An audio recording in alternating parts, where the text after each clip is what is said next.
గెలిచింది ఒకసారి ఎమ్మెల్యేగా, ఆయన గురించి ఏం మాట్లాడుకుంటాం ఈ రాష్ట్రంలో?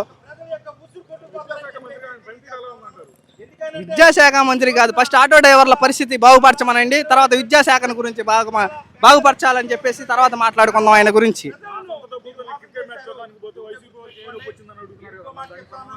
సొంత డబ్బులు పెట్టుకుని హెలికాప్టర్లో వెళ్తా ఉన్నప్పుడు జగన్ పిల్లల్ని చూడడానికి, మరి ఈ రాష్ట్రంలో జగన్ని ఆ రోజు ఎందుకు విమర్శించారు వీళ్ళు? ఆ రోజు సొంత పిల్లల్ని అమెరికాలో చదివించుకున్న జగన్ గారు ఆయన సొంత ఫ్లైట్ పెట్టుకొని, ఆయన సొంత డబ్బులు ఖర్చు పెట్టుకొని వాళ్ళ పిల్లల్ని చూడడానికి వెళ్తుంటే, ఈ రాష్ట్ర బడ్జెట్ నీ ఉచిత ఖర్చులా, నీ ఫ్లైట్ ఖర్చులకి ఈ రాష్ట్రం ఉపయోగపడుతుందా అన్న వాళ్ళు ఈరోజు జగన్ గురించి విమర్శించినప్పుడు మీరు మీ సొంత డబ్బులు వాడుకోకూడదు కదా. రాష్ట్ర డబ్బులు ఎవరు కూడా మీరు కూడా వాడుకోకూడదు. సొంత కారు వేసుకెళ్ళాలి, సొంత ఫ్లైట్లు వేసుకెళ్ళాలి. రాష్ట్ర బడ్జెట్లో నుంచి మీరు ఎందుకు తీసి వాడుకుంటున్నారని మేము అడుగుతా ఉన్నాం.